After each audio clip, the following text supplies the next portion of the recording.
Okay, our next committee is the Public Service Committee. Those committee members again are Mosley, Kamer, Holland, Lombardo, and McKittrick. We do have all committee members present whenever you're ready, Madam Chair. Thank you. I would like to call public service to order. If I get a motion approval of our previous meeting minutes. I'm on now. Motion to approve. Second. Motion and second. All in favor? Aye. Ayes have it. Okay, our first piece is an ordinance authorizing the Director of Public Service or his designee to enter to an agreement or agreements to grant a standard highway easement and temporary easement to the Ohio Department of Transportation for the replacement of the culvert of State Route 700 in Geauga County and declaring an emergency. Mr. Ludlow. Thank you, Madam Chairman, members of committee. Up in Geauga County it's actually Clarion Troy Road. We own both sides of this property, and ODOT wants to increase the size of this culvert pipe for drainage. They've had some problems in the recent years with flooding of the street when we get these heavy rains. This easement is about a mile and a half south of the city of Burton, or the township of Burton.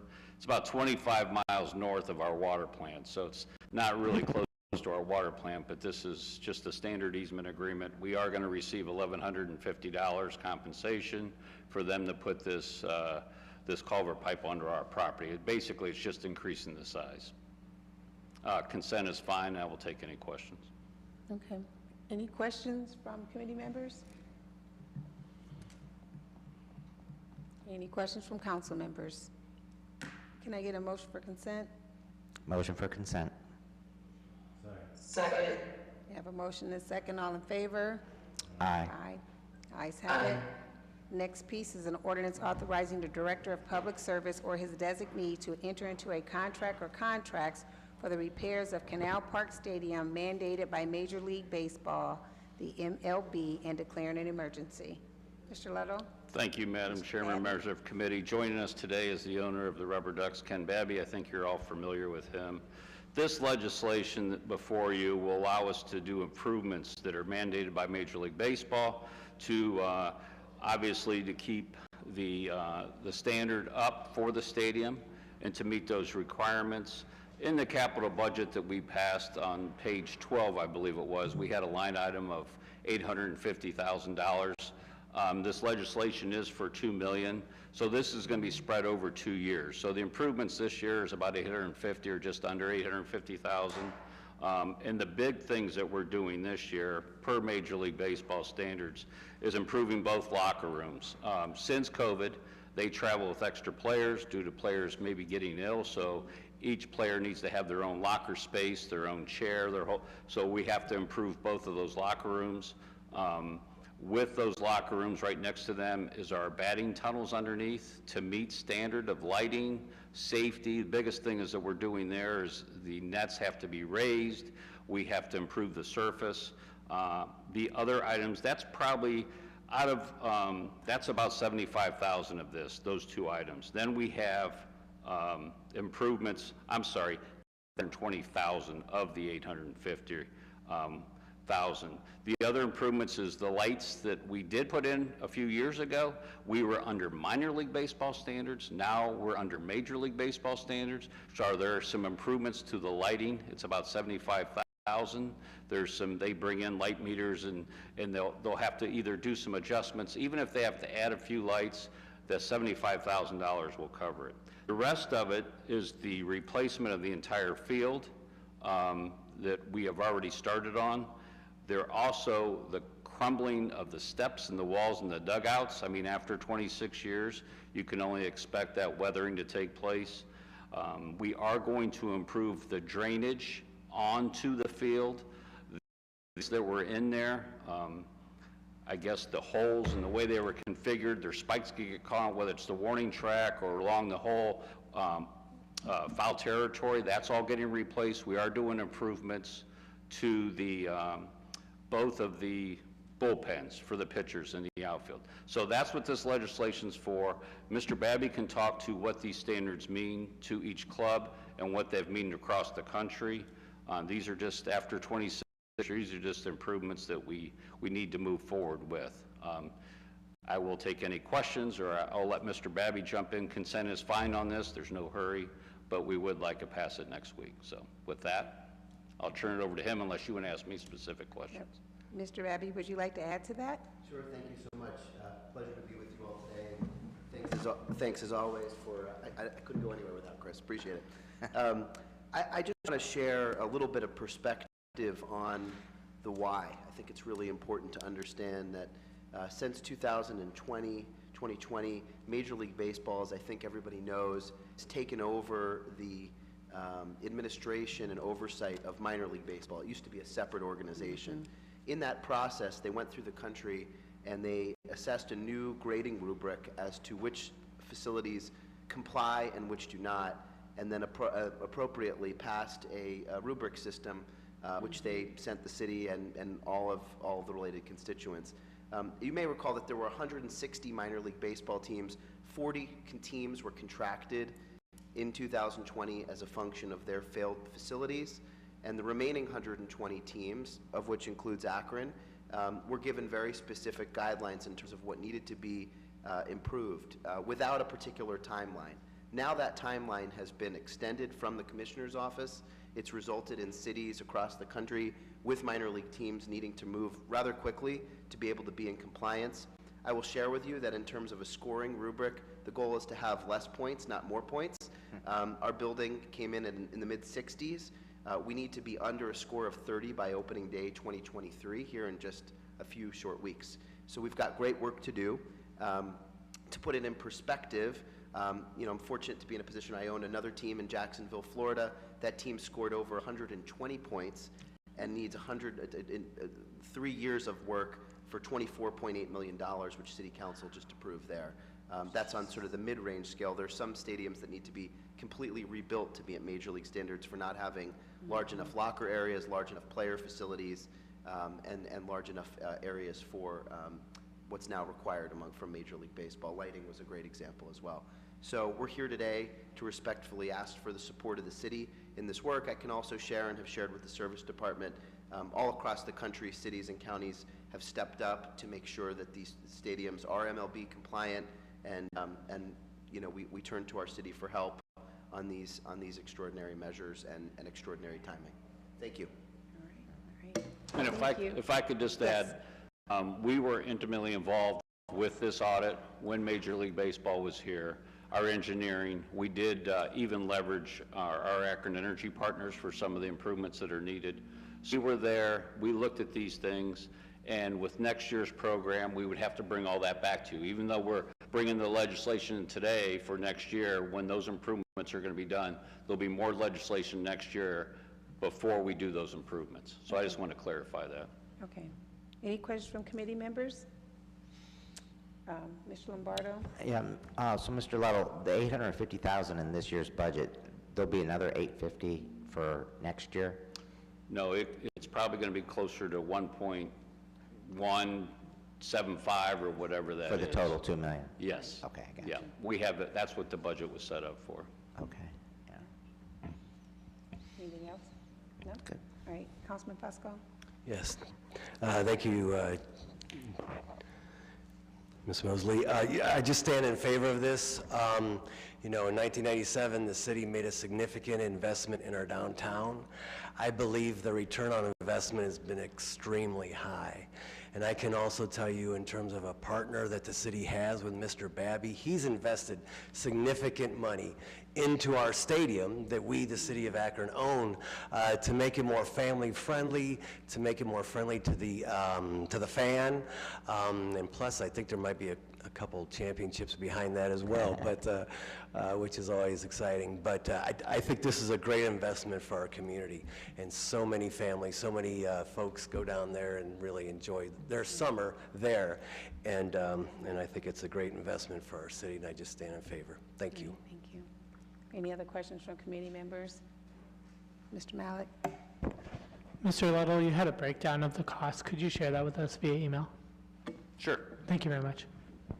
All right, If I could just add one more thing, I want to thank, Yes. he would never say this, but I want to thank him publicly. When downtown was starting to come back, he would host meetings downtown. He would invite all the business to his place. So he was kind of the center to bring people back. So how can we bring people back downtown? And I want to thank him for that. So I just want to piggyback on what Councilman Fusco said. Thank you, Chris. Absolutely. Thank you, Councilman Fusco. We're honored to be doing what we do. Our mission is to continue to provide affordable family entertainment to all of Northeast Ohio. And part of the pride that we have in doing that during recessionary times is to be able to say to the community that our hot dogs are still $2, our tickets start still at $5. We're not changing that. That's and right. so that allows us to, of course, be able to open up and be able to have more people in the ballpark, and we appreciate your support on this measure. This season will be my 11th in Akron since buying the team. It's hard to imagine it's gone by so far. I would put to the record that the club privately has invested more than $7.5 million into Canal Park as part of this wonderful public-private partnership. And I try and keep at great limits when we come to City Hall and ask for things, as Chris and the team know, and this is an emergency need, and we appreciate your support. Absolutely. And thank you for what you do. I attend many of the games with my family. I bring my grandchildren. I would offer in your merchandise shop, you should put headphones with your logos on them for the little kids when the fireworks start. Good You'll idea. make a lot of money. Because we have to bring them with our Right. grandkids. They want to see them, but the noise. Yeah. So you should do that. You'll make Thank a you, lot of Councilwoman. money. All right, so. Thank you. I will take that right back to my team. Absolutely. So instead of consent, if I could get a motion for suspension of the rules. So moved. Second. All in favor? Aye. Ayes have it. Okay, thank you. Thank you. Our next piece is ordinance authorizing the Director of Public Service or his designee to enter into a contracts without advertising for bids and a self-performer to upgrade the restrooms at Firestone Stadium and declaring an emergency. Mr. Lettle? Thank you, Madam Chairman, members of committee. I think we all know the investment we're putting at Firestone Stadium, and it's going fairly well. I mean, the weather's been cooperating. We're hoping we met with APS last week, so we hope that the young ladies will be games there, knock on wood, by middle of April. So with that, I think a lot of us that know that Firestone Stadium restrooms have needed upgraded for years. So we are going to totally remodel these restrooms, all the way from the floor to the ceiling. New flooring, new partitions, all new plumbing fixtures, all new countertops, everything. It's going to be a total upgrade of all 4 restrooms. So with that, we are, with the winter we're having, and I don't want to talk about the weather, but the winter we're having, a lot of our people are down there doing, as soon as we pass this, we're going to start the demo, and we're going to do that ourselves, and as much of this work we can do to save this money, going to do that. So I'd like to get going on the demo, order the fixtures, and get this done before the season starts. Okay, all right. Any questions from committee members? Any questions from council members? Mr. Mallett? Is the work that we're doing in-house why this number is so low? Because $320,000 is a pretty good deal for 4 new restrooms. Don't tell Fricker. Okay. All right, if I could get a motion for suspension of the rules with a favorable report. I'll make that motion for suspension of the rules. Second. We have a motion and a second. All in favor? Aye. Ayes have it. Okay, our next piece is ordinance authorizing the Director of Public Service or his designee to enter into a contract or contracts after publicly advertising for bids and/or self-perform work to replace park signs to comply with new Akron park sign standards and declaring an emergency. Mr. Little. Thank you, Madam Chairman, members of committee. I think most of you have seen the new park design. We want to make everything the same. This legislation will allow us to order the machine. We're hoping to have it within a couple months. Once we get that machine, this legislation will allow us to bid all the stock, which is aluminum stock, the vinyl coatings. It's all computerized. Our traffic division will be making everything from stop signs to no parking signs. They'll make all those in-house now. And also the park standard will make all those signs a universal park sign to dress up. All of our parks will all be the same. So small and large, that's what this legislation is for. All righty. Probably Any way questions? overdue. Any questions from committee members? Any questions from council members? What would be your pleasure? Could we suspend the rule so I can get this thing Yep. going? Can I get a motion for suspension of the rules with a favorable report? So moved. Second. Second. Motion and second, all in favor? Aye. Aye. Ayes have it. Next piece is an ordinance authorizing the Director of Public Service or his designee to enter into a contract or contracts after publicly advertising for bids and/or self-perform work to replace stairs at the detail building and declaring an emergency. Mr. Ludlow? Thank you, Madam Chairman, members of committee. Out at Triplet at our wash bay, so where we fuel up, there is a detail building just south of the gas pumps, and that's where we go and we wash out all the garbage trucks, all the snow and ice trucks, our big sewer vac trucks go there.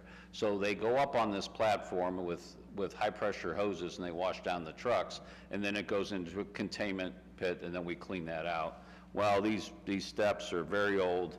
They're rusted out to beyond repair, and it's not safe for us to go up there anymore. So the self-perform part of this legislation is we are going to demo those old steps, and then we're going to bid the replacement of these steps. So we're going to use a reinforced fiber board, so it's basically the plastic wood that these steps will be constructed of. So hopefully long-term, you won't have to worry about rust, or the weather to affect these steps. So that's what this legislation's for. Consent is fine. All righty. Can I, any questions from committee members? Any questions from council members? None? All right, can I get a motion for consent? Motion for consent. Second. We have a motion and second, all in favor? Aye. Ayes have it.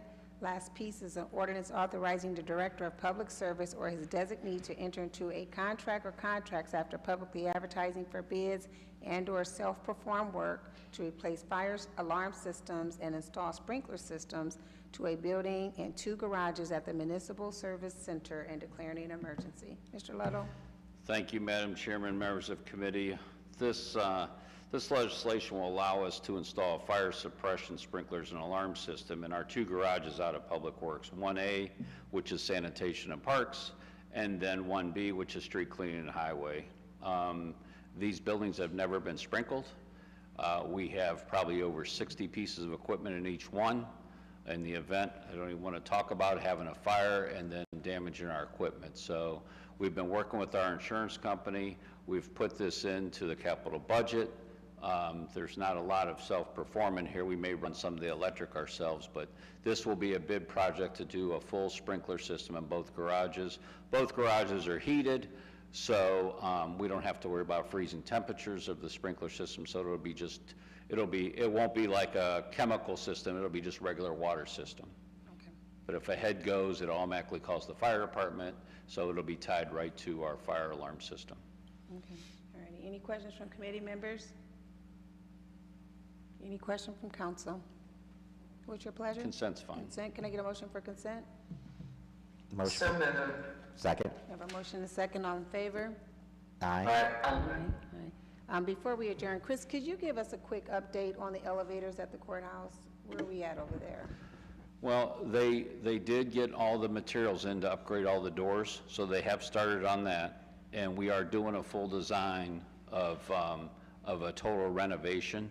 That's not in the budget you passed last year. We are moving forward with upgrading all the door hardware, which our elevator company thinks once we get that all done, they're going to be very, very reliable. So all the material finally came in, and they're working on it. Okay. All right. Okay. Nothing else? Oh, Mr. Malik? I guess, what timetable on getting that door hardware installed? I'll find out. I mean, when they first talked about it, they were going to start one in February and then one in March, but let me get an update. All right, thank you, sir. Yep.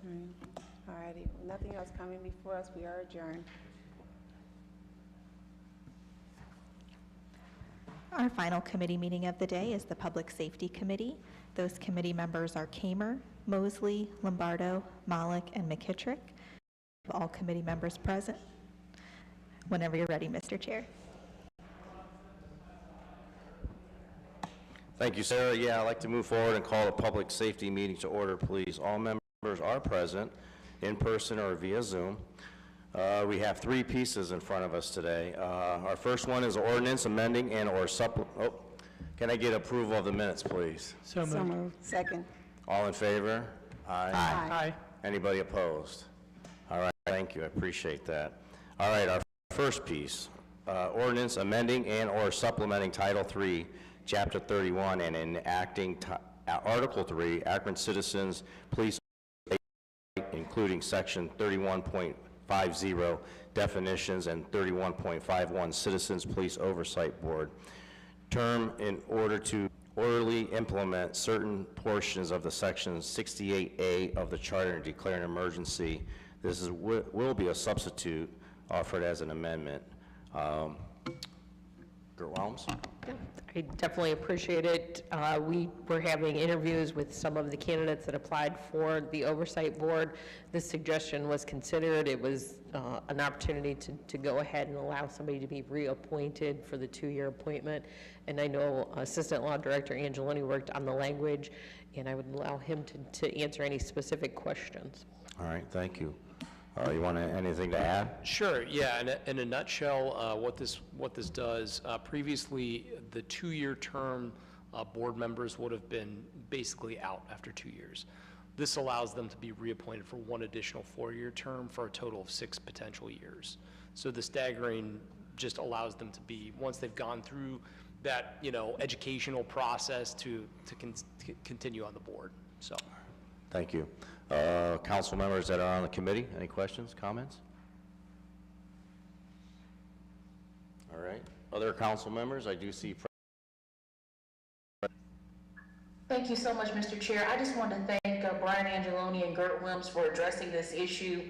One of the things that we have been noticing, of course, there are some flaws, right? Some kinks that we want to be able to address as it relates to the charter amendment, and this was one of the pieces. We know that it's going to be a lot of work to get the Citizens Review Board off the ground, and we want to make sure the people who are doing that work and laying that foundation have an opportunity to come back. And we know that we've seen other cities, it's taken them maybe even up to 2 years to kind of get the ball rolling. So thank you so much for addressing it. All right, thank you, President Somerville. Councilman Malik? If there aren't any other further comments, I'd make a motion for suspension of the rules with a favorable report. All right, thank you. I'll take that right now. Can I get a second? Second. All in favor? Aye. Anybody opposed? All right. Is there any other additional comments? Okay. Moving on to our next piece. Resolution approving and confirming the appointment by Mayor Horrigan of Beverly Richards, Tristan Reed, and Sean Peoples to the Akron Citizens Police Oversight Board as established by the Charter, Section 68A, and declare an emergency. Gert Walms.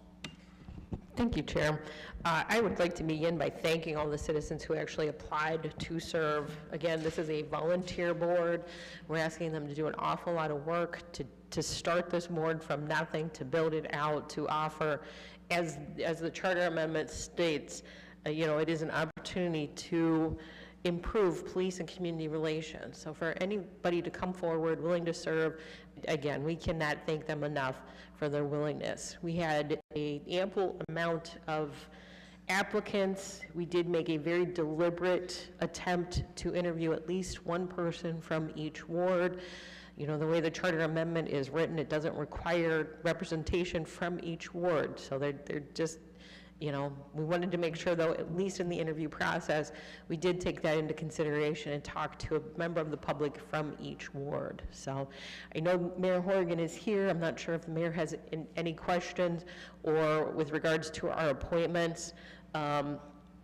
Just briefly with the appointments, Beverly Richards is a resident of Ward 2.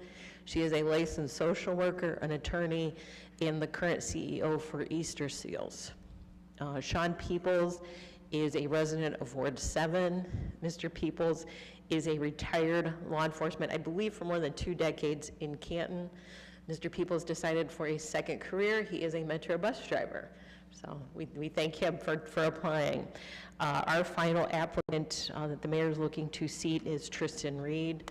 Tristan actually just finished the Mayor's Citizen Institute, so she was familiar to us, and is a mental health nurse, and I believe her current employment is with Coleman. So those are the 3 applicants we are providing to this body for our appointments on behalf of Mayor Horgan with the new charter amendment. Our 3 individuals just require a simple majority for council to pass. We're not asking for passage this evening. I believe we've provided Sarah all of the applicants, but these applicants in particular, for council to review. Any questions?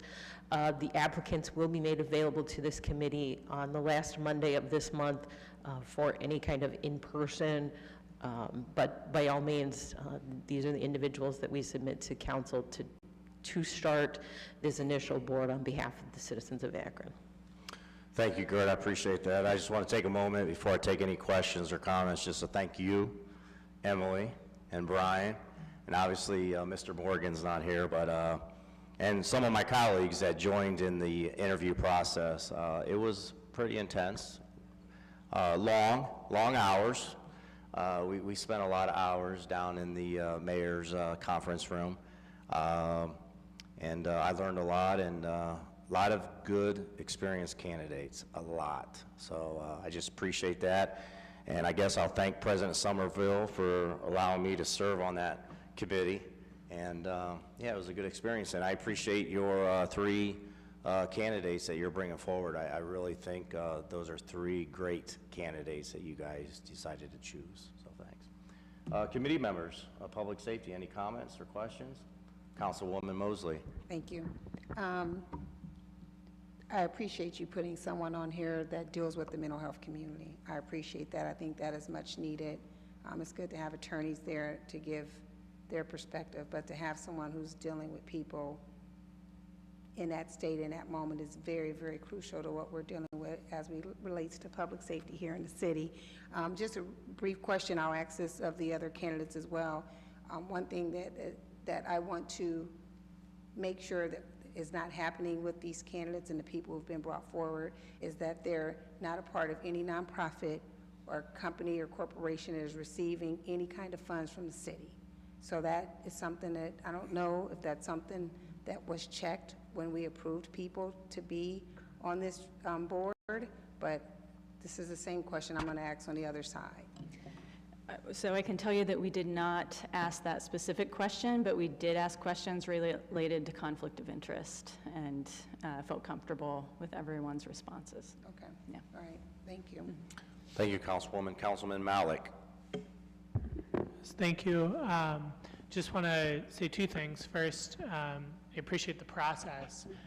It's great to see that, the interviews were conducted by folks from the administration and folks from council, and that there was clearly some collaboration in terms of figuring out the appointees that would be put forward for each. And in particular, one of the things in putting together the charter amendment, I think, was this idea of having categories represented, but also not being too strict in requiring particular functions. And I think, from the names that I think are being put forward today, it seems like we've done a really good job in terms of representing folks who have met all of those categories, folks who have background as attorneys dealing with civil rights, experience with mental health, I think multiple people with history in law enforcement. So really appreciate the thoughtfulness that has gone into this. Thank you, Councilman. Gert, I will ask, is it possible to bring in your 3 selection candidates next Monday instead of waiting until the 27th or whatever that 4th Monday is? I believe it's the 27th. We did offer that to them today. I guess if you're asking, Chair, that you would prefer them to come in a later date, we can always check with their schedule and see what we can do to reschedule that. Okay. Are they confirmed for the 27th? Or? Yes, each one of them were made aware that a vote could actually happen on the 27th, and that's why we asked them to come on that date. Each of these folks work during the day, and so this is constantly a problem with boards, but I can ask. I can absolutely ask to see if they can come, and you're saying to a 2:15 committee hearing. What was your proposal, during the evening? I asked them to come during the committee meeting on the 27th and in the evening on the 27th. Okay. No, I'm okay with that. I'm okay if, they don't, because I was part of the process and interviewed them, but I was just trying to weigh out, 3 on next Tuesday, then the other 6 on the potential vote day. So, I mean, if we're happy with them next week, the committee might be in favor of moving forward, so, but that's it. All right, Councilman? Make a motion for time. Okay, got a motion for time? Second. I have a second. All in favor for time? Aye. Aye. Aye. Anybody opposed? All right. We have one more piece, Sarah, if you don't mind reading that in, because that came in late this morning or early afternoon. Sure. Item number 9 is a resolution approving and confirming the appointment by Akron City Council of Donzella Malone Anuskowitz, Amokai Okolo, Diane Lewis, Caitlin Castle, Robert Grippin, and Kemp Boyd to the Akron Citizens Police Oversight Board as established by Charter Section 68A and declaring an emergency. All right, thank you. Is the administration speaking on this one, or is it President Somerville, or? Since these are your picks, we know. will. I'm more than happy Okay. to speak. I'll leave it up to you, President Somerville. Thank you so much, Mr. Chair. Again, I want to also echo Gert Williams' comments. We want to thank all of the residents who applied. I want to thank the council members who spent long days and all the way into the evenings interviewing some really great candidates. Councilman McKittrick, Councilman Kamer, Councilwoman Amobian, and myself. We had a very difficult job because we did have some really great candidates. And I am really proud of the names that we are bringing forth for consideration on today. And I do believe that our clerk has sent out to all council members resumes of these candidates so that you'll have an opportunity to review that. All right, thank you, President Somerville. Committee members, any questions or comments? Okay, Councilman Fusco? Yes, thank you, Chairman. This is kind of coming full circle for me in terms of one of my concerns, first and foremost, is that the lack of representation from one side of town within this proposal. And I do not want to discount the work that those who put this on the ballot had done, that those who spent the time interviewing individuals has done. I don't want to discount that at all. Whenever it comes to personnel issues and issues such as this, it's hard work and decisions made, and I respect all those efforts and want nothing more than to see the oversight board become successful. However, one of the biggest concerns that truly I find troubling is that there's one side of town that will not have representation, and that's the east side of town. Wards 6 and 10 will not have representation. I think that's a flaw within what was proposed on the ballot, and I stood up against that. But I will stand for this process because this is the charter and this is what the voters had chosen, and so I stand by it. However, this is just one of a few things that we are going to find challenging, and whenever it was proposed, they said, Council, you're going to have to figure this all out. Unfortunately, the decision that one area will not have representation is troubling.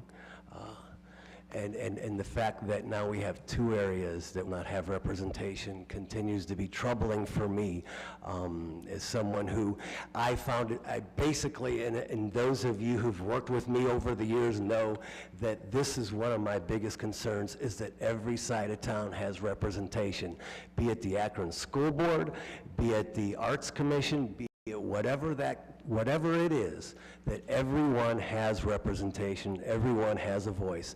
That's why I ran for council when I first ran, because Goodyear Heights, the community that I was raised in, did not have a voice. We were always split up into other areas, and our representation always lived outside of Goodyear Heights. So this is one of the things that remain passionate about, and I'm hoping that we can work through this and figure out a way that we can make sure and ensure that all sides of town have representation. And I'm also concerned about some of the names. I'm hoping we're going to take time so we can dive in and do a little bit of research. I thank the committee that spent the time to interview those individuals from both the administration as well as council. Those folks, I know that's a tough process for you to go through whenever it comes to personnel issues. It's not easy, but I thank you for all that work, and hopefully we can work something out moving forward. Thank you, Chair. Thank you, Councilman. I appreciate that. Councilwoman Mosley? Thank you. To that regard, if you all could probably get us maybe an original list of how many people from each ward applied, and maybe we can see where the shortfall came in wards 6 and 10. Did we have applicants for 6 and 10? Because I know my list for 5, my understanding, I only have 5 people apply, which was shocking to me that only 5 people applied. We do have representation from East Akron though, but because my ward stretches from the north end of the city to the south to the east and part of downtown, to only have 5 applicants for 5, it was sort of disheartening for me. So I don't know if we could find out that number and see if we had applicants from 6 and 10. I provided the on-base account to Sarah. She could provide that to the group to see all applicants.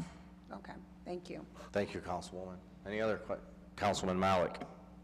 I guess just briefly, first I want to say I appreciate Councilman Fusco's point about representation, because it is a point that he makes frequently, and I think the east side, west side dynamic in the city is important to always be cognizant of. And so if there are ways to look at that, either in these appointments or in 2 years, I think that's very important, and I hope we can do that over the next few weeks. The only other point I would make about this is just that, and this isn't meant to be contradictory to it, but that, unless we have 10 people on this board or more than 10, we're not recreating the council ward system in this. And, if we look at boards across the country, they tend to be a little bit smaller than, 10 people or 11 people. And so, this process will be somewhat messy. It's always going to be somewhat messy, but absolutely I take your point, and I hope we can look at that. Thank you, Councilman. Any other questions or comments? Oh, Councilman Neal. Thank you, Mr. Chair. I respect all those who volunteered to be a part of this process. I know there were quite a few people from Ward 4. Appreciate those who took the time to interview. To Councilman Fusco's concern, and this is critical because the foundation is being laid on how the selection process will be made in the future. And this goes back to when we were talking about just setting, because what Mr. Fusco was saying was, not just an equal process, but an equitable process for representation. So I think one thing that will help is, how were the selection, just helping everybody understand what were the criteria that were used to determine who was selected to the committee. That would help. And then, yes, nothing's going to be perfect, but would help us build going forward to creating a better process so that we our inherent blind spots don't make us miss a section of the community that's not represented. I'd love for us to have conversation as a council, because I think there's some ways that we can address that. But moving forward, I think what will help us as we engage our constituents who applied and asked, are going to come and ask us questions. Why didn't they get an interview, or why weren't they selected? Just understanding what were the criteria to make the selection would be helpful. And then that will help us address our colleagues' concerns, Mr. Fusco's, on perfecting the process so that we don't miss a section of the city. Thank you. Thank you, Councilman. Appreciate that. I'll go to Councilwoman Connor next. I seen her hand up. Thank you, Mr. Chair. Again, I want to reiterate Councilman Fusco's concern. We've tried really hard to get our constituents to at least apply and engage and work with the city, and whether it's one applicant per ward or 10, sometimes it takes a long time to build those relationships and to now go back to the ward and say, I'm so grateful all of you applied, but guess what? Sorry, you can't make 10 people out of 9 slots. That's a little disheartening, and that was always part of my disheartenment between the two issues. I understand the issues in play now, and it will live with what the results are. But I just want to reiterate Councilman Fusco's concerns. Thank you, Councilwoman. Council President Somerville.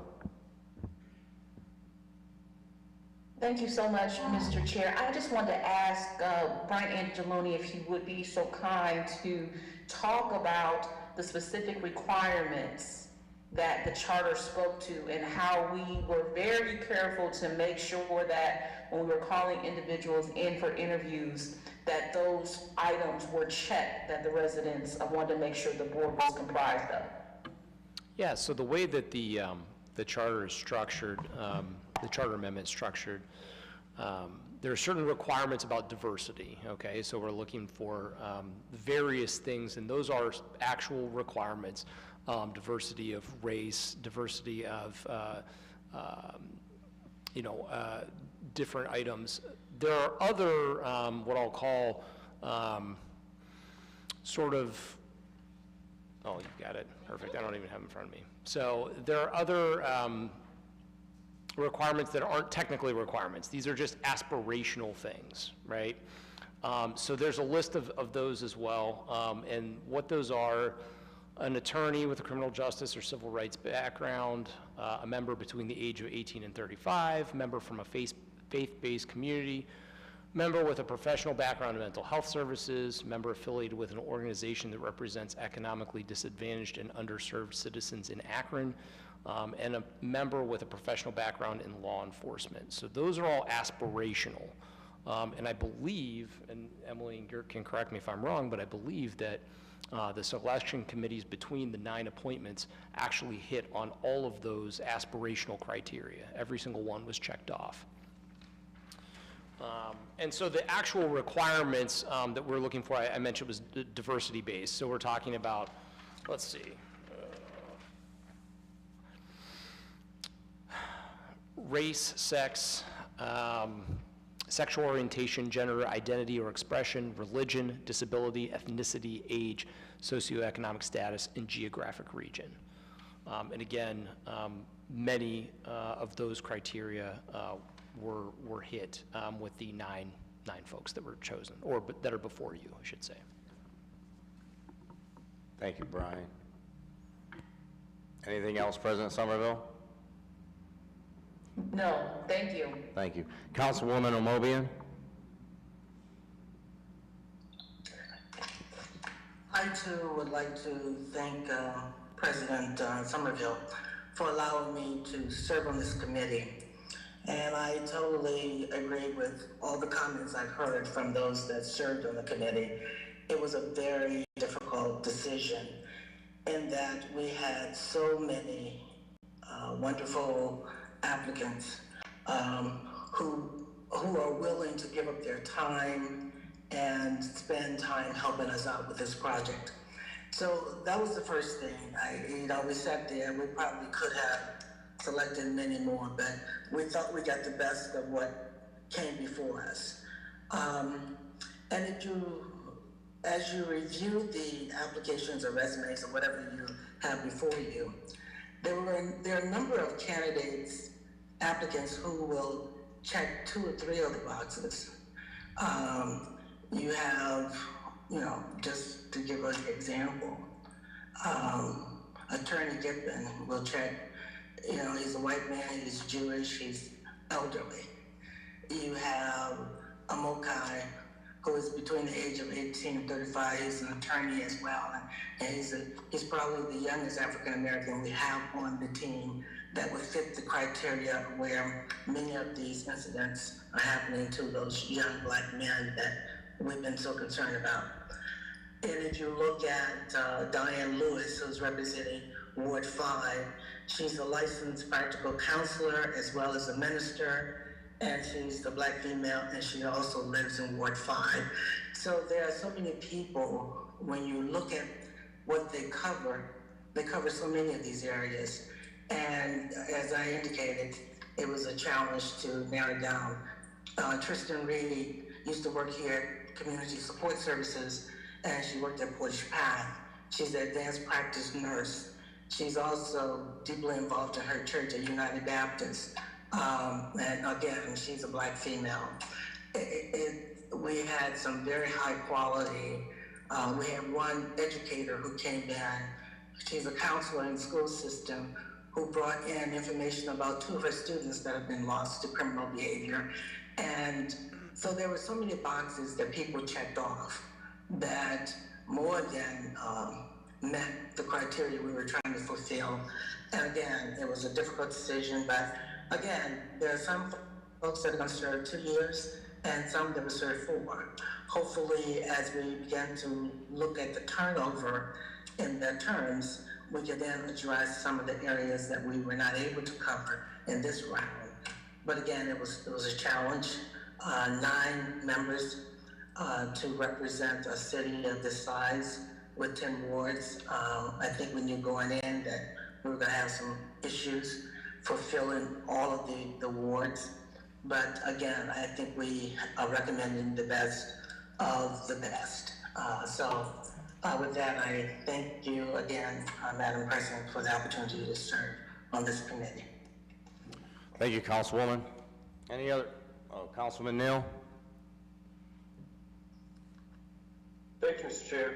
Again, I appreciate all that's been shared, and Mr. Angeloni spoke about, the aspirational positions that wanted to fill.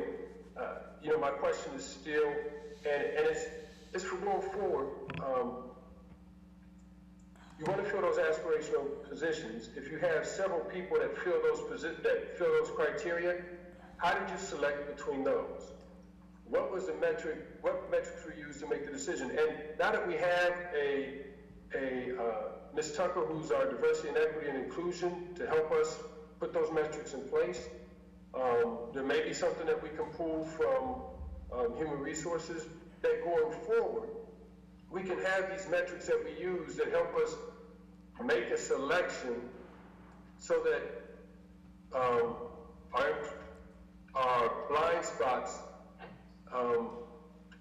don't create the situation that our one colleague has brought before us, where we're missing a certain segment of the community. And I understand with only so many spots we can't fill every part of the community. But I just think going forward, since we're laying the foundation for how future selections will be made, now's the time to set a process so that it will be replicated going forward. Thank you. Thank you, Mr. Chair. Councilwoman Howland. Thank you, Mr. Chairman. I just want to take this opportunity to thank all who were involved in the difficult job of selecting from so many qualified candidates. I also want to express my appreciation for having access to all of the applications, which we all have access to now. This certainly allows us an opportunity to line up the qualifications that have been self-identified by the 112 applicants up against the qualification criteria that were included in issue 10. Super helpful. I also just want to congratulate and express appreciation for, I believe there were at least a dozen Ward 1 applicants who raised their hand and expressed interest in serving this way. This is an historic moment for the city of Akron, and all who applied really demonstrated a commitment to the heart of public service.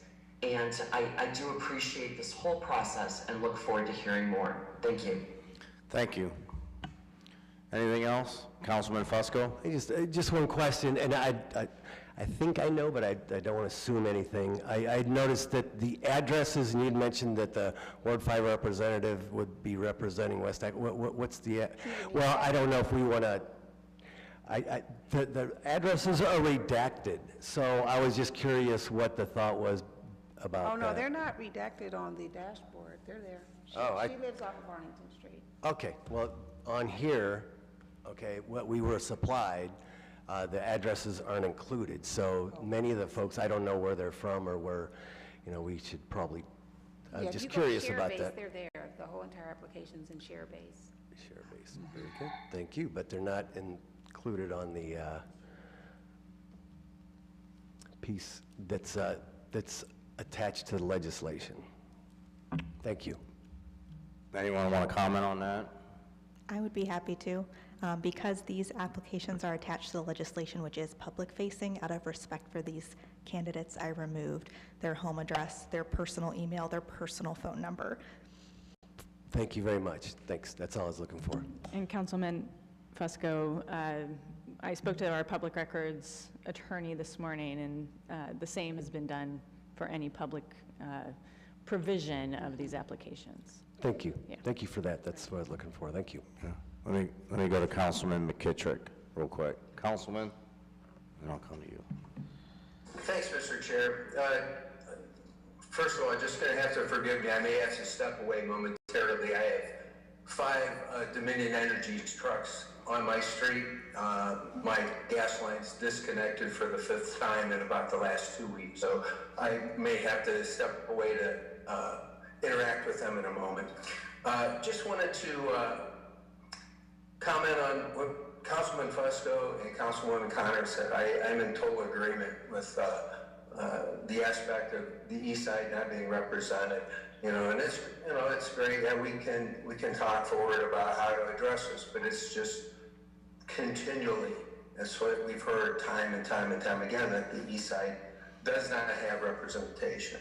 But there also, since I was a part of this process, as this third piece goes along, I will not be voting for it. I will be voting against it because there seems to be some misunderstanding on the actual list that's there, and it seemed to have changed from the way I understood it before. So with that being said, I will not be voting for this as it comes to a vote. Thank you.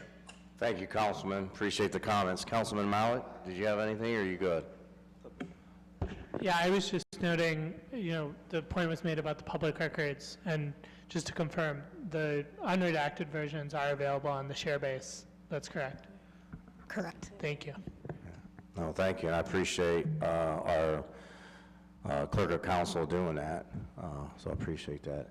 Anything else? I have a motion for... Hold on. Wait, okay. I do just want to mention moving forward, I know Councilman McKittrick said that he wasn't in favor of this proposal, and I do have some reservations in regards to the city council piece, but the mayor's piece I definitely support. So with that, Councilwoman? I just have a motion for time. Motion for time? Second. Second. I have a motion and a second. All in favor for time? Aye. Aye. Anybody opposed? All right, we are adjourned. That is the final committee meeting of the day. Council will meet at 7 p.m. tonight. Thank you.